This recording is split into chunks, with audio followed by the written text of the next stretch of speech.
على رسول الله سبحانك لا علم لنا إلا ما علمتنا إنك أنت العليم الحكيم ولا فهم لنا إلا ما فهمتنا إنك أنت الجواد الكريم. Nous allons parler, Inch'Allah, de Surat al-Kahf, la caverne. Et nous allons parler du fil conducteur. Le fil conducteur, ça veut dire que quand on lit le Coran, souvent, ça parle d'un sujet, puis d'un autre sujet, puis d'un autre sujet, et on ne voit pas de lien entre ces différents sujets. Alors qu'il n'est pas possible qu'Allah Ta'ala nous parle d'une façon incohérente, d'une façon qu'il n'y a pas de suite et qu'il n'y a pas de construction logique. C'est pas possible. Même si un être humain nous parle comme ça, on va dire, mais qu'est-ce qu'il raconte? Il parle d'un truc, puis d'un autre truc, puis d'un autre truc. Ça n'a pas de sens. Donc, il y a forcément une cohérence et une construction à travers le Coran, à travers chaque sourate et à travers tout le Coran. Donc, on va prendre Surat al-Kahf. Donc, voici une sourate qui contient 4 histoires. Est-ce que c'est juste pour compiler des histoires les unes à côté des autres? Non, forcément. Donc, il y a aussi un lien entre ces histoires et puis une construction de la sourate. Donc, c'est de ça, Inch'Allah, que nous allons parler. Alors, on va d'abord voir les histoires une à une qui sont mentionnées dans Surat al-Kahf. Alors, la première histoire, c'est l'histoire des jeunes de la caverne. L'histoire, c'est que, à une époque, il y avait des jeunes croyants qui étaient dans un peuple mécréant. Non seulement le peuple était mécréant, mais ces gens-là combattaient la foi. Si bien que les jeunes se sont retrouvés pour dire que si notre peuple nous découvre que nous avons renié leurs idoles, leur religion, pour adorer Allah seul et suivre le prophète en cours, ou bien le dernier prophète en date, ils vont nous tuer, ou bien ils vont nous forcer à les suivre. Donc, nous devons partir, nous devons fuir pour aller vivre notre religion ailleurs. Maintenant, fuir où? Allahu A'lam. Est-ce qu'il y avait même un endroit où ils pouvaient aller pour vivre leur religion tranquillement? On n'en sait rien. En plus, c'est des jeunes, donc probablement qu'ils n'avaient pas l'expérience du voyage et de la vie, etc. Mais ce qui était sûr, c'est qu'en restant là-bas, ils ne pouvaient pas vivre leur religion. Et donc, ils ont décidé de partir. Allah Ta'ala nous dit comment Allah a renforcé leur cœur, leur a donné la foi et l'unité entre eux, qu'Allah Ta'ala nous aide. Et donc ils sont partis une nuit, ils ont attendu que tout le monde dort, que vraiment il n'y ait plus de mouvement dans la ville, donc très très tard dans la nuit, et puis ils sont partis. Et quand ils sont partis, derrière la porte de la ville, c'était une ville qui se fermait la nuit. Donc très souvent, moi j'ai pas vu ça en Afrique, mais très souvent chez les Arabes, des fois même en Europe, donc les villes ont des forteresses. Et puis à l'époque, on fermait les portes la nuit, c'est une protection, donc il y avait des guerres, ou bien des voleurs, ou bien en tout cas la sécurité, donc des forteresses, et puis on fermait la porte. Donc quand ils ont passé la porte, dehors ils ont trouvé un berger qui était rentré tard des pâturages avec ses moutons, et puis il a trouvé les portes fermées. Donc il a dormi devant la porte en attendant de pouvoir entrer. Et ils ont échangé et le berger a adhéré à leur cause et lui-même il s'est joint à eux pour partir avec eux avec son chien. Et donc ils sont partis comme ça la nuit. Alors ils ont fait une certaine distance et puis ils ont trouvé une caverne, une grotte. Ils ont dit voilà, on n'a qu'à finir de dormir ici parce que ce n'est pas tellement simple, ce n'est pas possible non plus de voyager la nuit comme ça. Et puis le matin, ils vont continuer la route. Alors ils sont rentrés là-bas pour dormir. Et le chien est resté devant la caverne. Maintenant, quand ils ont dormi pendant 300 ans. Allah Ta'ala les a fait dormir pendant 300 ans. Et tout en étant vivants. Et Allah Ta'ala les retournait le matin et le soir. Ils changeaient de côté le matin. Allah les retournait comme ça le matin et le soir pour reposer leur corps, qu'ils ne soient pas toujours sur le même côté pour qu'aussi la poussière ne vienne pas les ensevelir au bout de 300 ans. Et Allah a fait que l'orientation de la caverne était telle que le soleil, en se levant, les frappait un peu, les éclairait, les réchauffait un peu, et en se couchant aussi, les éclairait un peu. Donc voilà encore. Maintenant c'est vrai qu'Allah pouvait les mettre même dans la glace et les garder vivants. Il fait comme il veut. Mais Allah Ta'ala a fait ces choses. Vous voyez, en même temps c'est le miracle d'Allah qu'ils aient dormi pendant 300 ans. En même temps Allah a fait certaines causes pour les maintenir aussi en vie. Bon. Et donc comme ça, pour que le soleil les réchauffe un peu, qu'ils ne se refroidissent pas comme ça complètement, et pas trop, qu'ils ne soient pas exposés complètement au soleil pour ne pas brûler avec le soleil. Et au bout de 3, et Allah Ta'ala dit, nous avons frappé leurs oreilles. Et ça, bon, ça veut dire quand tu dors, la chose qui peut te réveiller, c'est le bruit. Plus que quoi? Plus que par exemple la chaleur, ou en tout cas, la première chose qui peut te réveiller, c'est le bruit. Et Allah a fermé leurs oreilles pour qu'ils n'entendent rien. Qu'ils entendent rien. Voilà. C'est pour ça aussi, des fois, j'utilise des boules quies pour dormir. Ça applique ce verset du Coran, mais aussi ça aide aussi à dormir. Ça aide bien à dormir, de se boucher les oreilles. Et donc, après toutes ces années, ils se sont réveillés. Et quand ils se sont réveillés, la première chose qu'ils ont dit, c'est on est resté combien de temps? Parce qu'il y avait des choses bizarres. Alors, il y a des ulama qui disent que leurs ongles ont poussé, leurs cheveux ont poussé. Allah, vraiment, on ne sait pas. Mais ce qui est sûr, c'est qu'au bout de 300 ans, ils ont senti que quelque chose d'anormal s'était produit. Et donc, en se réveillant, la première chose qu'ils ont dit, c'est on est resté combien de temps ici? Comme tous avaient dormi, personne ne savait. Et donc, certains dirent une journée, une demi-journée. Et d'autres, et finalement, l'autre dit, c'est Allah seul qui sait combien vous êtes restés. Cette affaire-là, on ne dirait pas que c'est une journée ou une demi-journée. Il s'est passé quelque chose d'anormal ici. Et ils ont dit, bon, on va continuer notre route. On va envoyer quelqu'un en ville, revenir en ville, pour nous acheter des provisions, pour qu'on fasse la route. Effectivement, à l'époque, il n'y avait pas de boutiques comme ça partout, donc tu pouvais marcher pendant longtemps sans trouver quelque chose à un endroit où tu peux acheter la nourriture. Et donc, ils ont envoyé quelqu'un. Alors là, en revenant dans la ville, ils voient que la ville a vraiment changé. Là, en 300 ans, vous pouvez imaginer. Mais subhanallah, en même temps, à l'époque, les technologies n'évoluaient pas. Donc les humains passaient des siècles à vivre de la même manière. C'est pas comme si quelqu'un depuis 300 ans revient, et il va voir des voitures, il va voir ça, il dit, c'est quoi ces choses? Non, là c'est impossible, c'est vraiment différent. Mais avant ces technologies, les gens vivaient même chose, presque, pendant des siècles. Mais quand même, la ville a changé. Donc ils regardent dans la ville, ils regardent. Mais qu'est-ce qui s'est passé? On a quitté hier.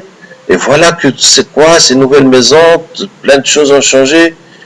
Et puis ils rentrent dans une boutique pour prendre la nourriture. Et puis ils donnent l'argent. Et puis on lui dit, hé, ton argent là, ça va plus. Ça c'est du vieux argent. Ce n'est plus valable maintenant. Il dit, mais comment ça? Mais ça c'est le roi tel. C'est lui, c'est son argent. Il dit, le roi tel. Mais celui-là, il est mort il y a 300 ans. Le roi que tu parles. Il dit, mais comment ça, c'est pas possible? Nous, on était là hier. Et le commerçant, il les a emmenés chez le roi. Il l'a emmené chez le roi. Maintenant, la situation qui était là, c'était que le roi était croyant. Et que le peuple était mécréant. Et le roi essayait de les convaincre, il n'arrivait pas. Et notamment, ce peuple ne croyait pas à la résurrection, à la vie après la mort. Donc, quand ils sont arrivés chez le roi, Dieu Majesté, voilà, quelqu'un qui est là, il nous parle des histoires il y a 300 ans. Et le roi a parlé avec lui, mais tu es qui, quoi? Il lui a dit, voilà, hier je suis parti avec mes copains, parce qu'on était croyants ici, on a eu peur, et puis on a dormi, puis on s'est réveillé. Et puis on me dit que c'était il y a 300 ans. Tu vois? Et le roi, maintenant, se rappelle de cette histoire qui s'est passée à 300 ans. C'est qu'une nuit, il y a un groupe de jeunes qui ont disparu. Disparu. Ils ont dormi chez eux. Le matin, ils n'étaient plus là. Et depuis cette nuit-là, on n'a plus jamais entendu parler d'eux. Et personne n'a compris ce qui s'était passé. Parce qu'on ne les a pas vus aller nulle part. Personne n'a rien compris. Ils ont dormi dans leur maison. Le matin, ils n'étaient plus là. Et depuis, on n'a plus jamais entendu parler d'eux. Et donc, le roi a compris que voilà, c'était eux.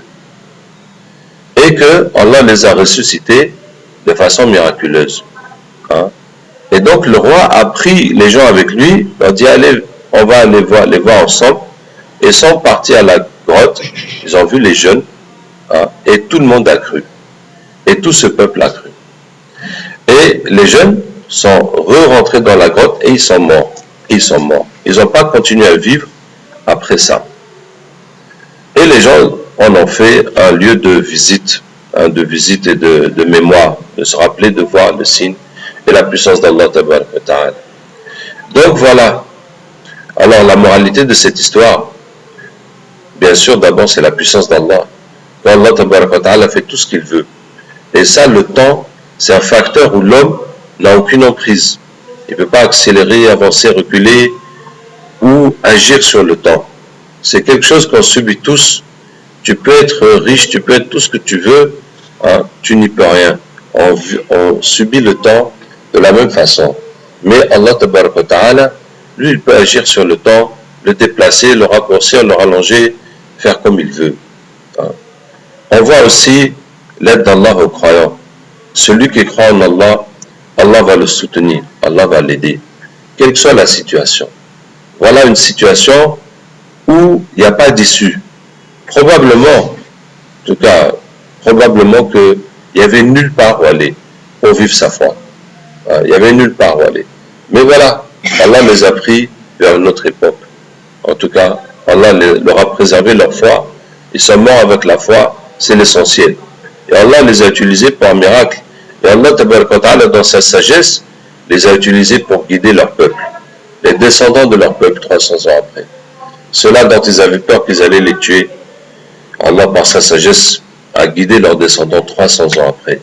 Bon, ça aussi dans la da'wah, qu'Allah nous aide, heureusement qu'on ne travaille pas dans un objectif de 300 ans, mais quand l'islam n'avance pas quelque part, on va travailler sur la nouvelle génération, la génération suivante. Comme a dit le prophète sallallahu alayhi wa sallam, quand ils l'ont frappé, lapidé, insulté, tout, et que Allah lui a proposé de les écraser entre les montagnes, et le prophète sallallahu alayhi wa sallam dit non, j'espère que de leurs enfants sortiront ceux qui vont adorer Allah sans rien lui associer. Vous voyez? Donc même si on n'a pas eu le résultat, eh ben, on se projette dans la génération suivante. On espère que Allah Ta'ala va les guider, les choses vont changer, les choses vont évoluer. Bon, il n'y a que Sayyidina Nuh alayhi salam. Allah lui a coupé tout espoir en lui disant Innahu la yu'minu min qawmika illa man qad amana. Il ne croira plus dans ton peuple que ceux qui ont déjà cru. Allah lui a dit clairement qu'il n'y a plus une personne qui va croire dans ce peuple. Hein? Et c'est pour ça que Sayyidina Nuh disait Wala yalidu illa fajiran kafar. Ils n'enfantent que des mécréants. Puisque Allah même lui a dit que plus personne ne va croire. Et donc, tant qu'il va faire des enfants, c'est des mécréants qu'ils vont faire. Donc, autant finir ce peuple une bonne fois, que de les laisser encore se multiplier encore. Donc, je disais, Allah Ta'ala, voilà, a guidé leurs descendants. Aussi, Allah Ta'ala mentionne la durée, qu'ils sont restés 300 ans, et puis 9 de plus. Alors quoi ça 9 de plus? Ça veut dire que là où ces gens vivaient, les gens comptaient les années solaires. Et le prophète sallam, les Arabes, comptaient les années lunaires. Hein? Donc il y a un décalage de 10 à 11 jours entre les années solaires et lunaires. Hein? Ce qui fait que au bout de 33 ans, il y a un décalage complet. Ça veut dire que, par exemple, si on fait le ramadan au mois de mai, hein, et puis ça va se décaler à avril, tout ça. Donc, au bout de 33 ans, ça va revenir en mai. Hein. Donc, au courant de ta vie, là où tu as commencé le ramadan, après, si tu vis assez longtemps, ça va revenir le même mois. Donc, tous les 33 ans, il y a un décalage d'1 an. Donc, sur 100 ans, il y a un décalage de 3 ans. Donc, sur 300 ans, il y a un décalage de 9 ans. Entre les années solaires et lunaires. Et c'est pour ça qu'Allah Ta'ala dit, ils sont restés 300 ans et 9 de plus. Ça veut dire 300, eux ils ont compté 300 ans, mais chez vous là, il faut dire que c'est 309. Parce que c'est les années lunaires. Et Allah Ta'ala mentionne la question de leur nombre, tout en disant que ce n'est pas important. Mais en tout cas, les savants disent qu'ils sont 7, et que le 8e est leur chien, pour 2 raisons. D'abord, quand on a dit, ils vont dire 3, et le chien est leur 4e, et ils vont dire 5, et leur chien est leur 6e, Rajman Bel Ghaib. Ça veut dire, comme ça, à l'aveuglette. À l'aveuglette, ils disent n'importe quoi. Et ils diront 7, et leur chien est leur 8e. La façon qu'on l'a dit, et leur chien est leur 8e, comme s'il dit effectivement, et leur chien est leur 8e. Voilà, en arabe ça donne à peu près ça. Donc ça, c'est une indication qu'ils sont 7. Et aussi les savants disent que quand ils se sont réveillés, certains disent combien de temps on est resté, d'autres disent un jour ou une demi-journée, et un dit Allah A'lam. Donc pour faire le pluriel en arabe, il faut être 3. Sinon si c'est 2, ça fait le duel, ça fait 2. Donc ça fait qu'il y a au moins 3 qui ont dit qu'on est resté combien de temps, au moins 3 qui ont répondu un jour, une demi-journée, et puis il y a un encore qui a dit non, Allah A'lam, ça c'est combien de temps qu'on est resté. Donc ça fait au moins 7 personnes. Voilà. Mais en tout cas, ce n'est pas important. Bon, maintenant, soit dit en passant que les noms des gens de la caverne, on ne les connaît pas. Et on trouve dans des talismans, Ilahi, bihormati yamlicha maksalima, oh Allah, je te demande par la valeur sacrée de yamlicha maksalima kashfotot fotianos tatata, et leur chien Qatmir. Et ils disent que c'est les gens de la caverne. Et qu'ils utilisent ces noms-là pour faire des talismans. La hawla la quwwata illa billah. Il y a 2 hadiths qui mentionnent les noms de la caverne, les noms des gens de la caverne, rapportés par Abdullah ibn Abbas radhiyallahu anhu. Un hadith qui est mawdou', qui est un mensonge, qui est une invention. Un autre hadith dont l'origine n'existe pas, qui n'existe même pas, qui n'est même pas répertorié. Hein? Et c'est ce deuxième hadith qui n'est même pas répertorié. C'est-à-dire le premier hadith qui est un mensonge, où Abdullah ibn Abbas dirait, mais c'est faux, que oui, je connais les jeunes de la caverne, Yamlicha, Maksalim, Kashwet, etc., et leur chien Qatmir. Et l'autre hadith, qui n'existe même pas, il dit que ces noms-là, celui qui les écrit dans un papier, s'il jette dans le feu va s'éteindre, s'il dort avec, ça va le protéger, etc., etc. Ça veut dire un vrai gris-gris, quoi. Une vraie protection, un vrai truc, subhanallah. Et c'est un mensonge. Et c'est un mensonge. Et tiens, puisque j'ai dit ça, je vais vous en parler un peu plus. Parce que quand j'expliquais ça, puis il y a quelqu'un qui est venu me dire que non, c'est un hadith. Je dis, c'est un hadith. Alors j'ai cherché. Effectivement, c'est un hadith, mais sauf que c'est un hadith qui est mensonger. Et l'autre qui n'existe même pas. Et bon, celui qui n'existe même pas, il n'y a pas de rapporteur. Il n'y a pas de rapporteur, il n'y a rien. C'est juste un hadith parachuté comme ça.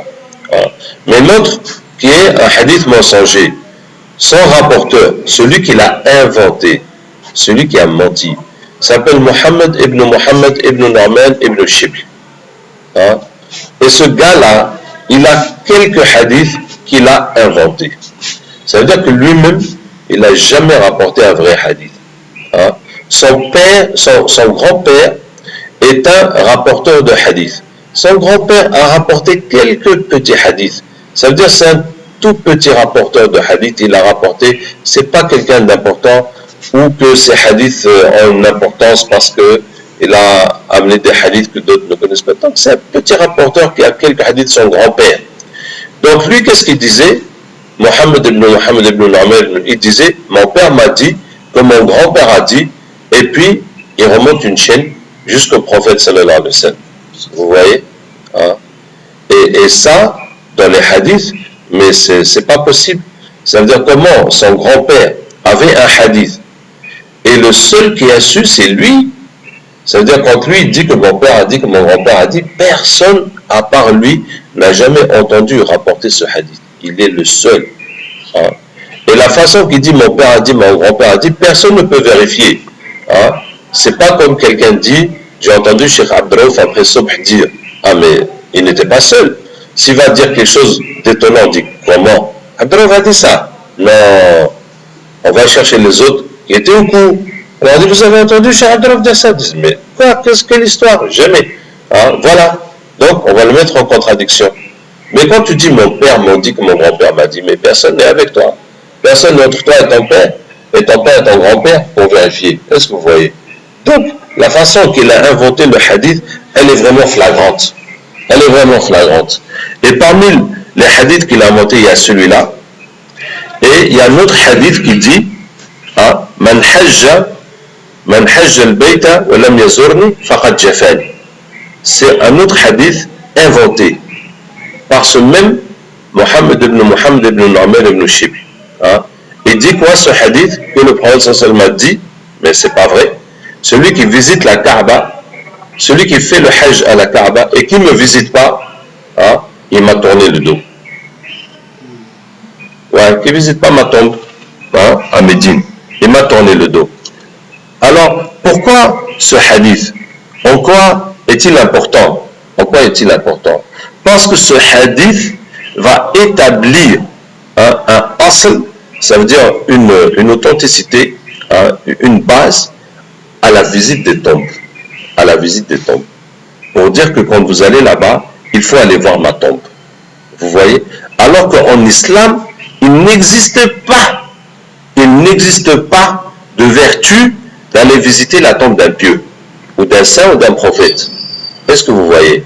Ça n'existe pas. Il n'y a pas de récompense pour aller spécialement visiter une tombe d'un saint, ou même la tombe du prophète sallallahu alayhi wa sallam. Et il n'y a pas de hadith qui peut te dire allez-y voir ma tombe. Ça ne peut pas exister. Ça ne peut pas exister. Ou celui qui visite la tombe d'un pieux, il va gagner tel. Ou bien si tu arrives à la tombe d'un pieux, là-bas tes doigts vont être exaucés. Ça n'existe pas. Il n'y a pas de vertu de visiter la tombe d'un saint particulièrement. Il est recommandé de visiter les tombeaux, les cimetières. On peut voir ses proches, bien sûr. On peut faire dua pour les musulmans, on peut se rappeler de la mort comme ça. Mais dire qu'il y a une tombe, que si tu vas là-bas, tes doigts vont être acceptés, il n'y en a pas. Il n'y en a pas. Vous voyez? Or que le hadith qu'il a inventé, c'est pour nous dire ça. Que oui, il faut voir la tombe. Il faut visiter, il faut voyager pour aller voir la tombe. Que c'est important. Que si tu ne le fais pas, non. Le prophète ne sera pas content de toi. Vous voyez? Vous voyez? C'est très important parce que c'est un des fondements du shirk. C'est une des bases du shirk. D'aller dans ces tombeaux-là et pensant que là-bas, ton dua va être accepté. Et que si tu as un problème, alors va au tombeau de tel, là-bas ton problème sera accepté. Voilà. Voilà le hadith qu'il a inventé. Le deuxième hadith. Déjà le hadith des jeunes de la caverne pour faire les gris-gris avec ces noms-là. Et vous trouvez, regardez subhanallah, vous trouvez comme ça dans des gris-gris, ilahi, bihurmati, yamliha maksali makashfotot fatianus wa kalbihim qatmir. Oh Allah, je te demande par la valeur sacrée de yamliha maksali makashfotot, etc. Ils ont des noms bizarres comme ça, et leur chien qatmir. Vous voyez? Vous voyez ce qui est écrit? Subhanallah. Ça veut dire que, qu'est-ce qui te prend de demander à Allah, par la valeur des gens de la caverne, même si c'est leur vrai nom? À quoi ça sert? On ne dit même pas, Ya Allah, je te demande par la valeur sacrée de Nuh alayhi salam, Ibrahim, Moussa, Isa et Mohammed sallallahu alayhi wa sallam, qui sont les 5 meilleurs de l'humanité. On ne dit même pas ça. On ne dit même pas ça. Et pourquoi on va dire avec ces noms des gens de la caverne? Est-ce qu'ils sont tellement plus pieux ou qu'est-ce qu'ils ont de spécial? Et puis, et leur chien Qatmir. Comment tu peux dire, Ya Allah, je te demande de m'aider par la valeur sacrée de ce chien? Hein? Vous voyez, là vraiment, tu comprends que Shaitan, il se fout de la gueule des gens. Hein? Vraiment, ils rigolent. Hein? Non seulement ils vont mettre les noms bizarres, mais en plus ils vont dire, Ya Allah, je te demande par la valeur sacrée du chien. Hein? Hein? Hein? Et comment les gens écrivent ça de leurs mains. Et avec leur chien Tatmir. Vous voyez? Hein? Subhanallah. Alors que c'est des noms de diable. C'est des noms de diable. Et tu es en train de demander à Allah avec les noms des diables. Hein? Ouais. C'est comme ça. Et une autre histoire que Mohammed ibn Nu'man ibn Shibl a inventé. Ça, ça c'est moi qui dis qu'il a inventé ça. C'est quoi cette histoire? Il dit, une fois j'étais à Médine, dans la mosquée de Médine, quand un nomade est arrivé. Un nomade, les gens de la brousse. Il est venu de la campagne en ville, il a attaché son chameau devant la mosquée du prophète sallallahu. Il est rentré, il a fait de la rak'at, hein, et puis il est venu devant la tombe du prophète sallallahu alayhi wa sallam, et puis lui dire voilà, je suis venu te visiter pour demander à Allah de régler mon problème. Et puis il a lu des poésies pour glorifier le prophète sallallahu alayhi wa sallam, pour louer le prophète sallallahu alayhi wa sallam. Et il est parti. Et il dit, alors j'ai été pris par une somnolence. Je me suis endormi. Et le prophète sallallahu alayhi wa sallam est venu dans mon rêve et il m'a dit, va rattraper le nomade, dis-lui que Allah a accepté son doigt. Hein? Celui-là qui ment en inventant des hadiths pour entraîner les gens dans le shirk, quand tu nous racontes que le prophète sallallahu alayhi wa sallam, il l'a vu dans son rêve, on n'y croit pas du tout. Hein? Puisque c'est le menteur qui invente des choses sur l'islam pour égarer les gens. C'est même pas des petits hadiths, ou bien peut-être pour gagner l'argent. Non, c'est vraiment pour rentrer les gens dans le shirk, dans le kufr. Vous voyez, c'est quelqu'un qui a mis cette graine chez les musulmans. Et depuis tout ce temps-là, les gens font le shirk avec ces paroles qu'il a inventées. Ouais, c'est quand même grave. Hein, les gens qui ont envoyé le shirk dans les musulmans, vraiment, sa malédiction, on verra le jour d'année, c'est comment. Hein. Et donc, et pourquoi c'est cette histoire? Pourquoi cette histoire?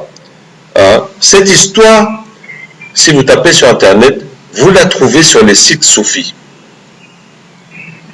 Parce que les soufis cherchent à tout prix à justifier la visite des tombeaux.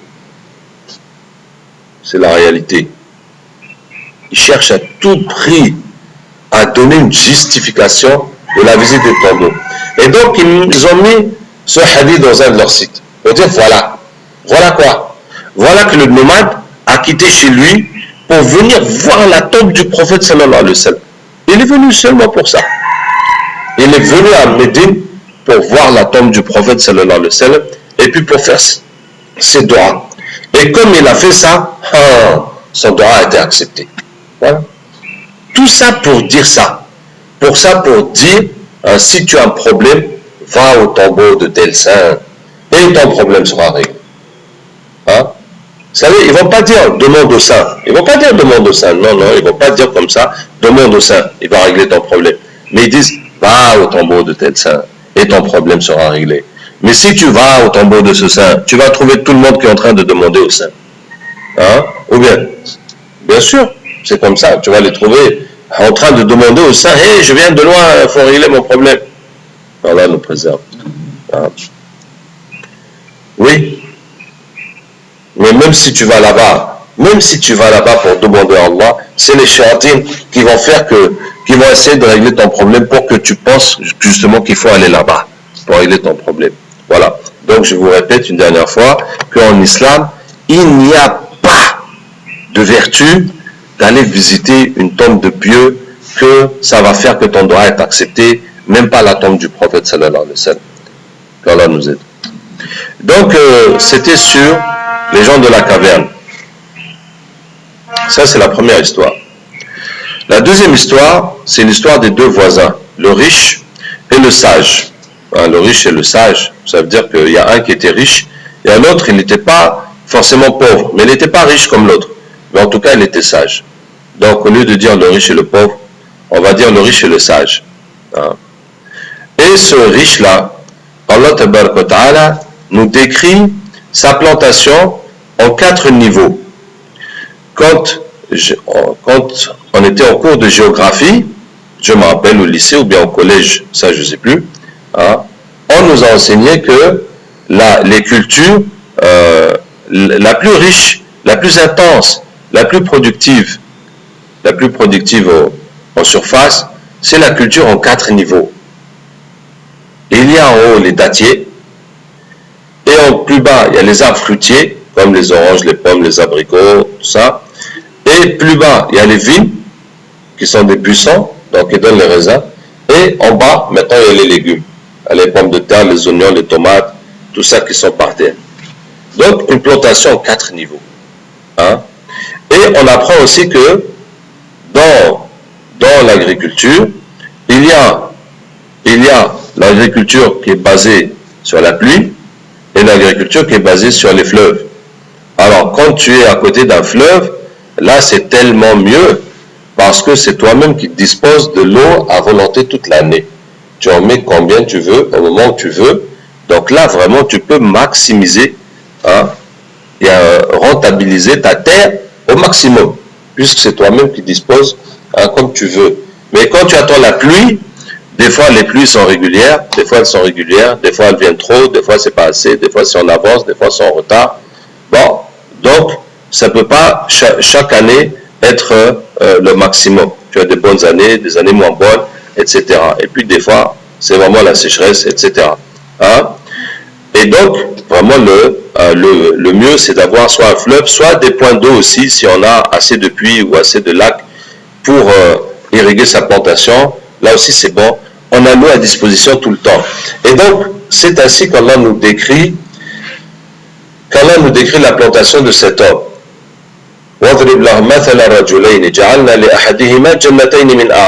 Donne-leur l'exemple de 2 hommes. On a donné à l'un d'eux 2 jardins de vignes. Min a'nabin. Wa hafafnahuma binakhlin. Et nous les avons entourés de dattiers. Wa ja'alna baynahuma zar'a. Et entre les vignes, on a fait comment on dit ça, les plants, les choses qui poussent par terre. Comment on dit ça déjà? Il y a un mot pour ça. Comment on dit ça? Ouais, non, on ne dit pas les légumes, ça s'appelle quelque chose. Comment? Les tubercules. Ouais, peut-être les tubercules alors. Hein?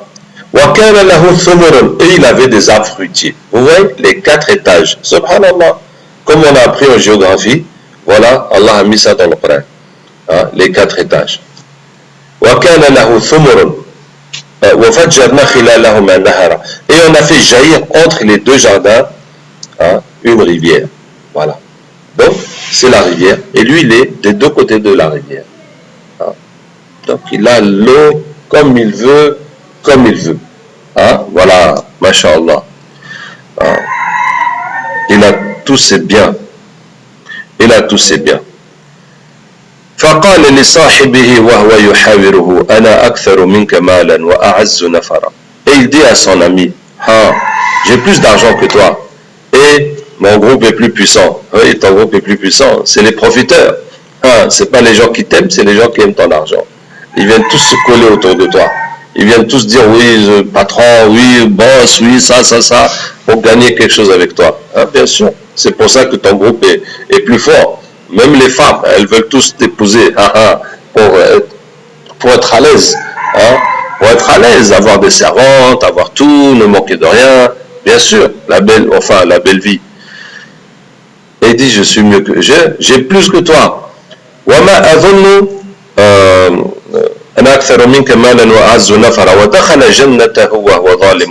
est rentré dans son jardin en étant juste envers lui-même. Il dit, je ne pense pas que ce jardin va jamais finir. Et voici la stupidité de l'homme. La stupidité de l'homme, comment la passion aveugle la raison. Le prophète sallam dit, la maladie de la raison et la passion. L'homme qui est intelligent, la passion aveugle sa raison et puis il dit n'importe quoi, il fait n'importe quoi. Au lieu de raisonner avec sa logique, c'est la passion qui le domine, soit l'amour, soit la haine, soit la colère, soit le désespoir, et qui fait qu'il va faire n'importe quoi. Par exemple, vous voyez les gens qui se kamikazent au nom de l'islam, ça veut dire que c'est tout le contraire de l'islam. L'islam interdit de tuer les gens, interdit de se tuer soi-même. C'est même un des péchés les plus graves en islam. Et c'est ça même qu'ils vont faire au nom de l'islam. La hawla wa la quwwata illa billah. Tout le contraire de l'islam. Au nom de l'islam même. La hawla wa la quwwata illa billah. C'est quoi? C'est la passion qui aveugle la raison. C'est la passion. Tellement ils ont la haine, tellement ils ont la colère, tellement ils ont l'orgueil de penser qu'ils sont mieux que les autres, que ça aveugle leur raison. Je me rappelle, quand il y a eu les événements en Algérie en 91, avant l'histoire du terrorisme ici, et donc il y a eu les gens du FIS, on a annulé les élections, on a dissous le parti, et puis ils ont dit quoi? Ils ont dit on prend les armes, on ne se soumet pas. Et c'est devenu maintenant un groupe armé, la hawla, qui a plongé le pays dans la guerre civile. C'était un cauchemar. Et qu'est-ce que je disais? Et à ce moment-là, il y a des jeunes qui sont partis voir un des savants chez nous, un vieux savant qui était dans le quartier, et ils lui ont dit qu'est-ce que tu penses de ce qui se passe en Algérie? Il dit al-qatilu wal-maqtulu fin-nar. Le tueur et le tué sont en enfer. Comme a dit le prophète sallallahu. Quand les deux musulmans se rencontrent avec leurs épées, le tueur et le tué sont en enfer. Ils ont dit celui qui a tué, oui, mais celui qui a été tué. Il dit mais lui aussi voulait tuer l'autre. Lui aussi voulait tuer l'autre. Donc ils sont en enfer tous les deux. Ça veut dire que la réponse de l'islam est claire. Il n'y a pas à réfléchir. Tu te lèves pour tuer les musulmans, mais qu'est-ce qui t'arrive? C'est interdit. Ouais. Il n'y a pas autre façon de justifier ça. J'étais où? Sur la raison, la passion qui aveugle la raison. Et c'est comme ça. Vous voyez un verset du Coran, où Allah tabaraka wa ta'ala dit yahsibu anna ma lahu akhlad. Vous voyez yahsibu, en haf c'est yahsibu. Mais chez Qaloun et Warsh, c'est yahsibu. Donc moi je l'ai Qaloun, donc des fois vous allez sentir des différences comme ça. Donc yahsibu anna ma lahu akhladahu. Allah dit, il pense que son argent l'a rendu éternel.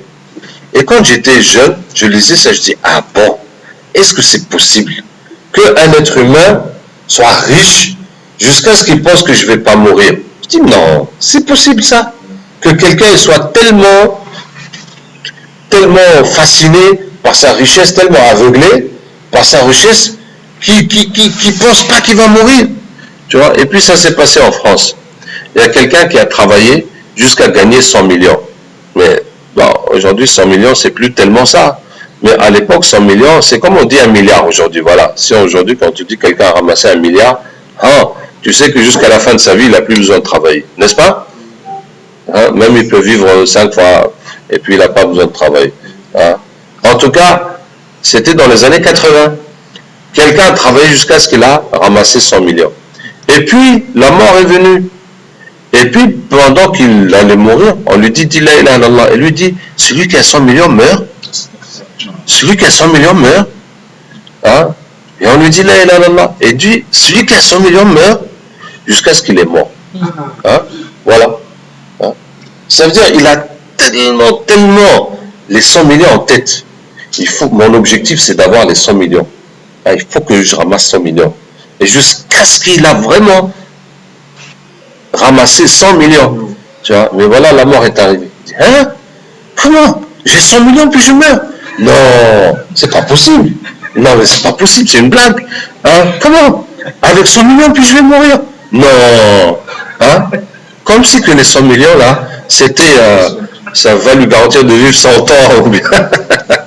il faut qu'il ait assez d'années pour finir de bouffer son argent. Ouais. Celui qui a 100 millions meurt. Voilà. Il pense que son argent l'a rendu éternel. Mais vous voyez, c'est la faiblesse de l'homme que quel que soit l'état où tu es, pour toi c'est comme si ça ne va jamais finir. Donc quand tu vois que tu es riche, tu penses que ça ne va jamais finir.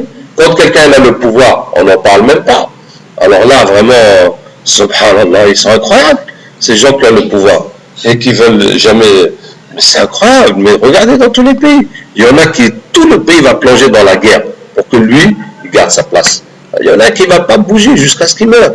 C'est incroyable, ces gens-là. Alors que c'est un être humain comme tous les autres. Hein? Hein? Quoi d'autre? Même quand tu as la santé, tu ne penses pas qu'un jour tu seras malade. Et c'est pareil quand tu as des problèmes. Tu as tellement ton problème, tu penses que voilà, c'est la pire chose qu'il y a sur Terre. Hein? Bon, donc, il disait ça. Je ne pense pas que ces biens vont jamais finir. Hein? Et il dit, et je ne pense pas qu'il y aura l'au-delà. Et je ne pense pas qu'il y aura l'au-delà, qu'il y aura la résurrection, qu'il y aura tout ça. Pourquoi? Mais parce qu'on est bien, on n'a qu'à rester ici. C'est ça. Hein? On n'a qu'à rester ici. Pourquoi faire l'au-delà? C'est la justice, c'est bon, on est dedans. Voilà, j'ai ce que je mérite, donc c'est bon. Hein? Pourquoi encore faire les comptes et tu as fait quoi et tout? Non, ça n'a qu'à rester comme ça. Allah nous aide. Et donc, qu'est-ce que je disais? Il dit, il dit,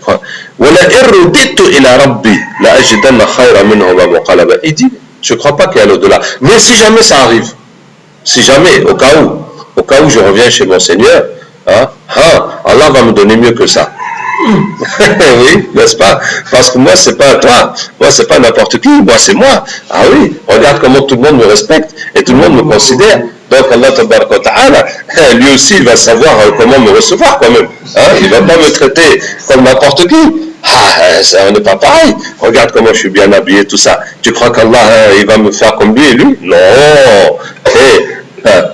Subhanallah, ça c'est VIP. Subhanallah. Regardez, il pense que parce que tout le monde le respecte, tout le monde lui dit patron, tout le monde lui dit machin, que chez Allah c'est la même chose. Alors on dit, oh non, non, ça c'est toi, allez, viens, oh. Comme si que Allah aussi va le... Subhanallah. Voyez. Hein, quand je vous dis que c'est la passion qui aveugle la raison. Hein. N'importe quoi. Et tout ça, il raconte à son voisin. Que voilà. Et moi. Masha'Allah. Et son voisin lui dit, Akafarta, billadhi khalaqaka. Quand je vous dis ça, vous rigolez. Hein. Mais quand tu vois un pauvre, quand tu vois quelqu'un qui est moins que toi, regarde comment tu réagis. C'est là que tu dois savoir que c'est ton frère, que tu aurais pu être dans la même situation. Quand tu vois ces enfants qui m'ont dit, quand tu vois ces gens-là, il faut savoir que tu n'es pas différent d'eux. Tu n'es pas différent d'eux. Ça aurait pu être toi, ça aurait pu être ton frère, ça aurait pu être tes enfants. Peut-être qu'un jour aussi, quand Allah nous préserve, on va se retrouver comme ça dans le besoin. Hein. Donc, c'est vrai qu'on a bien rigolé là sur le riche qui dit n'importe quoi, qui se prend pour l'élu ou pour je ne sais pas quoi. Mais chacun de nous, c'est à nous de remettre en cause. Quand on voit les pauvres, le prophète sallallahu était le plus pauvre. Le plus pauvre car il ne refusait rien à personne. Il ne refusait rien à personne. Donc, regardez l'histoire de celui qui est venu à Médine de loin pour apprendre l'islam forcément, pour faire la hijra. Et, ou bien, même si ce n'est pas la hijra pour s'installer à Médine, c'est juste pour apprendre l'islam et revenir. Et le prophète sallallahu envoie à ses épouses demander s'il y a quelque chose à manger. Et les 9 épouses lui disent, Wallah, il n'y a que de l'eau. Hein? Ça veut dire le prophète sallallahu mais ces 9 femmes, ils n'ont rien à manger. Ils n'ont rien à manger. Dans la maison, il n'y a pas un oignon, il n'y a pas un petit peu de farine, il n'y a pas un bout de pain, il n'y a pas quelque chose que quelqu'un puisse manger dans les 9 maisons du prophète sallallahu. C'est-à-dire cette nuit-là, on dort comme ça sans manger. Hein? Hein? Et le prophète sallallahu l'a envoyé chez un sahabi qui s'est privé, lui, sa femme et ses enfants pour le nourrir. Donc pour dire qu'ils étaient comme ça. Et donc, plus pauvre que lui, on ne peut pas trouver. On ne peut pas trouver. Puisque lui-même, il donne tout, il ne garde rien. Hein? Donc, son ami, maintenant, son voisin, lui dit, Akafarta, billadhi khalaqaka min turabin, thumma min nutfatin thumma sawwaka rajula. Est-ce que tu as renié celui qui t'a créé de terre, et puis d'une goutte, hein, une nutfa, d'une goutte ou un crachat, et puis qui a fait de toi un homme. Donc voilà, le rappel, la sagesse, la vérité qui sort de cet homme. Pour ça, je vous dis cet homme, je préfère l'appeler le sage. Hein? Voilà la sagesse. Ça veut dire la façon qu'il lui a parlé pour lui rappeler qui il est, comment Allah l'a créé. Allah l'a créé de terre. Toi-même, tu viens d'où? Hein? Tu viens d'où? Masha'Allah. Un frère nous a expliqué ça. Si aujourd'hui tu fais 80 kilos, 70 kilos, quand tu avais 10 ans, tu faisais combien? Tu faisais peut-être 40 kilos. Hein? Quand tu avais 5 ans, tu faisais combien? 30 kilos. Quand tu avais 1 an, tu faisais quoi? 8 kilos ou 6 ou 7. Quand tu es né, tu faisais 3 ou 4 kilos. Et dans le ventre de ta mère, avant, tu faisais 1 kilo. Et avant, tu faisais 100 grammes. Et avant, tu faisais 1 gramme. Et avant, tu faisais 1 milligramme. Et avant, tu faisais même pas 1 milligramme. Hein? Et avant, tu étais où? Et avant, tu étais chez ton père. Et avant, tu étais où? Avant, tu étais dans le sang de ton père. Et avant, tu étais où? Et avant, tu étais dans le pain, dans les ignames, dans les moutons, tu étais dans les oignons. Et avant, tu étais dans la terre, tu étais dans l'air, tu étais dans l'eau, tu étais dans le fleuve. C'est comme ça que tu étais. Et Allah a ramassé tout ça pour faire de toi un humain. Il disait ça pour la vie après la mort. Et quand tu vas mourir, et tous les atomes de ton corps ils vont s'éparpiller dans la nature, comme ils étaient avant que tu naisses, avant que tu existes, avant que tu ne sois créé. Hein? Et c'est comme ça qu'Allah va te ramasser encore. Donc il dit voilà, donc toi-même qui es là, c'est toi-même qui étais là, dans les oignons, dans les pommes de terre, dans les piments, hein, dans les oranges, hein, dans les dattes, hein, dans les moutons, dans le fleuve, dans la terre. C'est là que Allah t'a créé de terre. Allah t'a créé de terre. Hein? Et puis il t'a créé d'une goutte de sperme. Oui, oui, Allah nous demande de réfléchir à ça. Que l'homme regarde d'où il a été créé. Hein? Quand tu vois ce liquide-là, réfléchis comment Allah t'a créé de ça. Ça vaut quoi? Voilà, c'est parti, non? Tu as lavé, non? C'est parti dans les toilettes, non? Ça pourrait être toi qui es parti dans les toilettes. Mais Allah t'a créé. Voici que tu es là aujourd'hui. Donc, je disais quoi? Et qui t'a créé ensuite, et puis qui a fait de toi un homme. Hein, tes yeux, tes oreilles, ton cœur, tes intestins, tes jambes. Subhanallah, quand on tombe malade, c'est là qu'on connaît la valeur de la santé, mes frères. Mais il faut tout le temps remercier Allah. Hein, tout le temps, voilà. Mon pied était tordu l'autre jour. Hein, j'ai dû rester, masha'Allah, quel problème. Même hier, le médecin m'a dit, bon, il faudrait mettre un plâtre, mais je ne vais pas te mettre le plâtre. Et voilà. Quand on perd la santé, c'est là que vraiment, on se rend compte que pendant toutes ces années, on avait les 2 jambes pour marcher. Est-ce qu'on a remercié Allah comme il faut? Hein? Tout ce qu'on a dans notre corps qui fonctionne, est-ce qu'on pense à remercier Allah? Ou bien on est là, avec notre paresse, avec notre perte de temps, comme s'il n'y a rien. Jusqu'au jour où les bienfaits partent, et là tu dis, oh, j'aurais dû faire, j'aurais dû faire plus d'efforts et tout.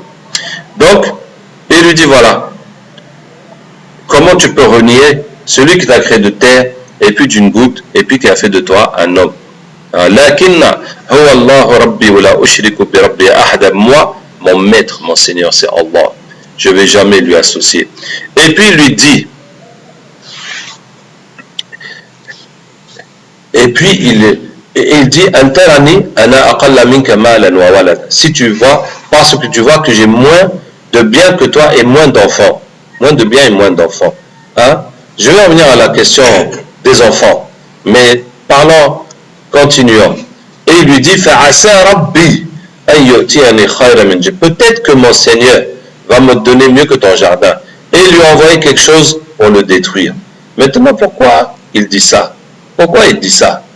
Peut-être qu'Allah va détruire ton jardin. C'est pas par méchanceté ou par jalousie ou parce que ça l'a mis en colère. Non, c'est la da'wa. C'est la da'wa. Ça veut dire, moi je t'explique que ce jardin-là, tu dois remercier Allah. Parce que c'est Allah qui t'a donné ça. Déjà, c'est toi-même, c'est Allah qui t'a créé.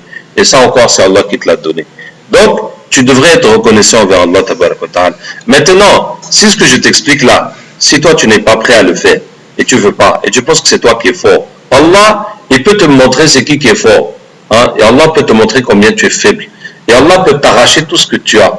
Pour que tu saches que c'est lui qui est fort, et que tu arrêtes de penser que c'est toi qui es fort. Hein? Si tu ne veux pas accepter mes paroles, juste les paroles, la da'wa, l'explication, Allah peut te faire comprendre d'une autre manière. Allah peut avoir recours à une autre façon pour te faire comprendre. Hein? Et c'est ça. Parce que si quelqu'un, hein, comme ça, il est dans un péché, et tu lui parles, il ne veut pas arrêter, tu fais dua pour qu'Allah le guide. Mais Allah va le guider comment? Hein? Souvent, Allah va le guider avec des malheurs. Avec des malheurs. Un bon électrochoc pour qu'il se rappelle. Hein? Pour qu'il se rappelle et qu'il arrête. Et qu'il arrête. Hein? Et notamment, s'il y a quelque chose qui est vraiment là, qui l'empêche de suivre la religion, mais on va demander à Allah d'enlever cette chose, ou bien. Mais si tu demandes à Allah de le guider sans demander à Allah d'enlever cette chose, c'est Allah qui sait qu'en enlevant cette chose, c'est maintenant qu'il va revenir à Allah. Hein? Et combien de familles comme ça, parce qu'il y a eu un mort, parce qu'il y a eu une maladie, parce qu'il y a eu chose, oh, que maintenant les gens sont revenus vers Allah. Hein? Et c'est pour ça, mes frères et sœurs, il faut remercier Allah, adorer Allah, laisser les péchés, avant que les malheurs ne t'arrivent. Hein, si tu dis non, moi je fais comme je veux, hein, donc jusqu'à ce que soit tu as un enfant qui meurt, soit tu vas attraper le cancer, soit tu vas attraper le sida, et là tu vas dire astaghfirullah, qu'est-ce que j'ai fait? Oui, mais quand tu auras le sida, même si tu te repens, le sida ne va pas partir comme ça. Hein, donc c'était mieux de te repentir quand tout allait bien. Hein, le péché est devant toi, et tu laisses toi-même, sans qu'on vienne t'obliger ou te bloquer ou te faire quelque chose hein, pour que ça devienne impossible. Hein. Là, quand c'était possible et que tu pouvais tout faire, c'était mieux d'arrêter là que de continuer en pensant qu'il ne peut rien t'arriver jusqu'à ce que, clac, Allah va te casser une bonne fois pour que tu arrêtes définitivement. Vous voyez? Hein? Et donc, c'est ce qu'il lui a dit. Et c'est ce qui est arrivé. Allah dit, on a ramassé hein, ses fruits. On a ramassé tous ses plants, hein, tout son jardin. Allah n'a pas dit ce qui est arrivé exactement, mais Allah a tout ramassé. Hein. Et donc, regardez hein, ce sage-là, combien il est dangereux. Combien il est dangereux. La parole qu'il a dit dans sa bouche, Allah a fait ça. Vous voyez? L'autre, il a la richesse, mais l'autre, il a la sagesse, et il a la relation avec Allah. Que s'il dit une chose, Allah va le faire. Ah, tu vois? Tu le vois comme ça simple, qu'il n'a pas une armée, il n'a pas des gardes du corps, il n'a pas de l'argent, il n'a pas des moyens, mais juste il va te parler. C'est Allah qui va faire. Alors, il faut te calmer. Hein? Et il vaut mieux écouter sa sagesse et ne pas mépriser cette personne-là. Masha'Allah. Eh oui, la puissance du dua. Qu'est-ce que vous en pensez? Hein? Parce que Allah nous donne ici deux modèles.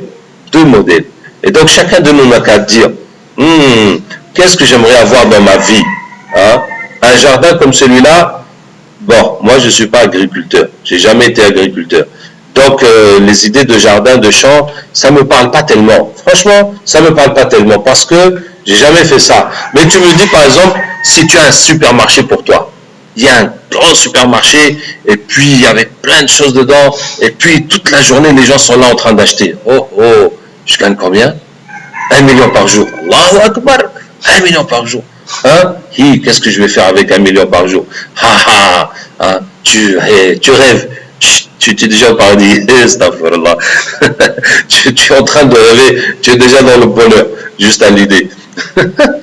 Hein? Donc qu'est-ce que tu penses? Avoir un truc comme ça où tu as 1 million par jour. Oh, waouh! Donc tu vas faire tout ce que tu as envie. Hein? Tout ce que tu n'as jamais pu faire dans ta vie, tu vas faire maintenant. Hein? Ou bien, tu as la sagesse et tu as le droit à accepter. Boum! Tout le supermarché a disparu. Tu es redevenu quelqu'un de simple. Hein? Mais tu parles. C'est l'inspiration d'Allah. C'est la sagesse d'Allah. Et quand tu dis une chose, Allah va le faire. C'est ça, le sage.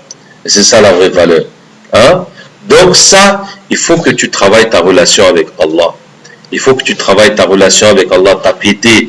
Et puis, la sagesse, ça se développe en parlant aux gens, en essayant de les aider, de les guider, et en cherchant et en demandant à Allah de les guider, jusqu'à ce que la sagesse là va se développer.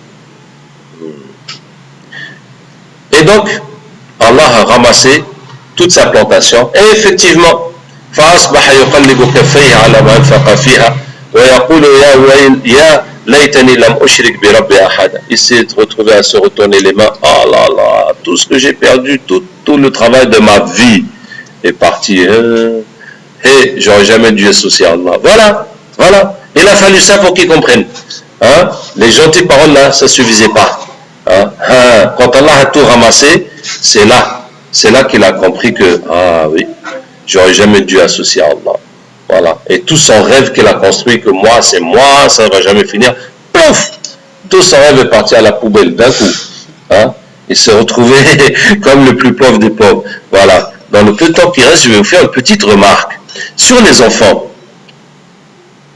Parce que le pauvre lui dit, enfin pas le pauvre, le sage lui dit, ah, tu es orgueilleux parce que tu as plus de biens que moi et plus d'enfants. Hein? Ça veut dire que la logique de la vie fait que plus on est riche, plus on a d'enfants. Ça, c'est la logique de la vie. Que plus on est riche, plus on peut épouser de femmes, et donc plus on va faire des enfants. C'est la logique de la vie. Et c'est une logique positive, parce que c'est normal que ceux qui ont les moyens ils fassent plus d'enfants, puisqu'ils ont les moyens de les entretenir, et puis de les aider à trouver du travail, à leur développer des commerces, des études et des choses. N'est-ce pas? C'est la logique de la vie. Hein? Et que ceux qui sont pauvres, voilà, bon, il ne peut pas avoir beaucoup de femmes, puis les enfants qu'il a, bon, même ils sont là, il ne peut pas les soigner, donc ils vont mourir plus souvent que les autres, parce qu'il n'a pas les moyens de tout faire pour eux, tout, donc ça reste limité. Or, aujourd'hui, nous sommes dans une société, dans un monde, où c'est les pauvres qui ont plus d'enfants, c'est vrai ou pas? On est dans un monde où les humains, ils sont en train de perdre la raison. Parce que c'est les riches qui ne veulent plus faire d'enfants. Subhanallah. Et j'entends des riches qui sont riches et qui disent non, on fait 2 enfants seulement. Parce que l'éducation, ça coûte cher. Hein, tout ce qu'il faut pour les enfants, ça coûte cher. Mais qu'est-ce qui leur arrive? Mais ceux-là, ils sont riches. Même s'il fait 10 enfants, il peut tous les éduquer. Il peut tous leur trouver du travail. Ils sont là. Hein? Et dans le monde, les pays les plus riches, c'est là où on fait le moins d'enfants. Et les pays les plus pauvres, c'est là où on fait le plus d'enfants. Hein? Le monde à l'envers. Le monde à l'envers. Hein? Subhanallah. Et quand j'étais au Niger, le Niger est un des pays qui fait beaucoup d'enfants, mashallah. Et qui est un des derniers dans le classement mondial dans le classement de la Banque mondiale du PIB, quoi, du niveau de vie. C'est un des plus pauvres au monde. Hein? Et donc, quand Macron était là-bas, il a dit que, bon, pour vous en sortir un peu, il faudrait quand même faire moins d'enfants. Ça fait tout un problème. Donc, ça envoie une polémique. Est-ce qu'il faut faire moins d'enfants ou pas? Hein? Et donc, ce que j'ai dit, c'est que, d'abord, le problème du développement, c'est la corruption. C'est pas l'enfant, c'est pas les enfants. Ils ont un projet de barrage depuis, est-ce que c'est 30 ans que le projet est là qui n'avance pas? Est-ce que c'est parce qu'ils ont trop d'enfants? Mais sinon, c'est la corruption qui détourne tous les biens du pays, qui fait que on peut, c'est-à-dire on réalise peut-être 10% de ce qu'on aurait dû réaliser avec les budgets qu'on avait. Le problème de l'économie, c'est la corruption. Ce n'est pas les enfants. Maintenant, les enfants, tu peux en diminuer. Ça veut dire, regarde, si quelqu'un a 4 enfants, et si tu avais 8 enfants, mais tout le monde va manger, mais tout le monde va s'habiller, mais tout le monde va aller à l'école aussi. Ça veut dire, c'est juste que ce sera un peu plus contraignant. Ce sera un peu plus contraignant, mais finalement, on va tous vivre. Hein? C'est pas qu'ils vont mourir de faim ou qu'ils ne pourront pas aller à l'école. Ils vont vivre et puis ils vont se marier et puis la vie va continuer. Ça veut dire que l'argent, quel que soit ce que tu as, tu vas t'adapter avec ça. Tu vas t'adapter, tu vas vivre avec ça. Hein? Mais ce qu'il y a, quand on réduit les enfants, c'est le bonheur qu'on perd. On perd le bonheur. Vous voyez? Quand tu as 4 enfants et 8 enfants, par exemple, quand tu as 8 enfants, les 8 sont là. Hein? Mais c'est du bonheur. C'est du bonheur. Il y a les grands, il y a les petits, tout le monde rigole, tout le monde parle, etc. Hein? C'est du bonheur. C'est du bonheur si tu sais les élever. Mais si le gars, il est dur avec sa femme, il est méchant, autour de lui, tout le monde le déteste parce qu'il est méchant. Hein? Donc c'est les problèmes. Mais sinon, c'est que du bonheur. Et tous ces enfants, Inch'Allah, vont se marier, vont faire. C'est le bonheur. Hein? Et quand tu dis non, 8 enfants c'est trop, je vais faire 4. Oui, mais après tu vas dire 4 c'est trop, je vais faire 2. Après tu vas dire 2 c'est trop, je vais faire 1. Parce que c'est comme ça en Occident, ça ne s'arrête plus. Après, tu dis à un enfant, même pourquoi se casser la tête faire un enfant? Voilà, je vais rester, on va faire la lune de miel toute notre vie. On se marie, on reste comme ça, sans enfant. Oh là là, tu te rends compte, on a 2 salaires à dépenser que pour nous 2. Oh, c'est bien, c'est trop bien. Pas d'enfant, pas de grossesse, pas se casser la tête. Non, on va profiter de la vie de A jusqu'à Z. C'est comme ça. Hein? Ils font de moins en moins d'enfants et puis finalement après ils se suicident. Voilà. C'est les pays qui font le moins d'enfants où les gens se suicident de plus. Hein? Donc, qu'est-ce que je vais dire? Hein? Il y a aussi l'attitude du croyant. Quand on est croyant, on sait que c'est Allah qui nourrit. C'est Allah qui nourrit. C'est Allah qui te nourrit, c'est Allah qui nourrit tes enfants. Donc quand tu vas te mettre à la place d'Allah, que non, c'est toi qui comptes combien d'argent tu as et combien d'enfants tu peux gérer. Hein? Combien d'enfants tu peux élever et qu'au-delà de ça, non, ça va te mettre en difficulté. Ah, subhanallah. Donc tu as laissé tomber Allah, c'est toi maintenant qui nourrit, c'est toi maintenant qui gère, c'est toi qui fait que... Voilà. On perd le bonheur et on perd aussi sa foi avec cette histoire. Bon, peut-être qu'il y en a qui seront fâchés, qui disent aux gens de faire des enfants à gogo, hein? Mais alhamdulillah, moi je remercie Allah, j'en ai 8, et vraiment c'est du bonheur. Vraiment c'est du bonheur, parce que l'été dernier, on était tous là, hein? Et mashallah, en tout cas, vraiment c'est du bonheur. Et je leur dis, c'est quoi les secrets du bonheur? Et parmi les secrets du bonheur, il y a le fait de faire beaucoup d'enfants. Mashallah. Oui, parce que si on n'était que 4, on n'allait pas s'amuser comme ça. On n'allait pas vivre toutes ces choses-là. Donc voilà, ça veut dire que dans cette sourate, dans cette histoire, Allah nous raconte que le riche, il avait beaucoup d'enfants. Comme il était plus riche, il avait beaucoup d'enfants. Et ça veut dire quoi? Mais ça veut dire qu'il a plus de femmes. Parce que la même femme, elle fait le même nombre d'enfants, qu'elle soit riche ou pauvre, ça ne change pas. C'est pas ça. Mais comme il est riche, hop, il peut prendre tant de femmes. Bon, dans l'islam, c'est 4. Donc cette histoire-là, c'était avant l'islam. Donc je ne sais pas c'était comment chez eux à l'époque. Hein, mais en tout cas, plus on est riche, plus on peut prendre de femmes et plus on fait des enfants. C'est la logique de la vie qui aujourd'hui est inversée sur terre. Et les gens, plus ils sont riches, moins ils font d'enfants. Wala hawla wala quwwata illa billah. Subhanakallahumma wa bihamdika nashhadu an la ilaha illa anta nastaghfiruka wa natubu ilayk. Subhana rabbika rabbil izzati amma yasifun wa salamun ala al mursalin walhamdulillahi rabbil alamin.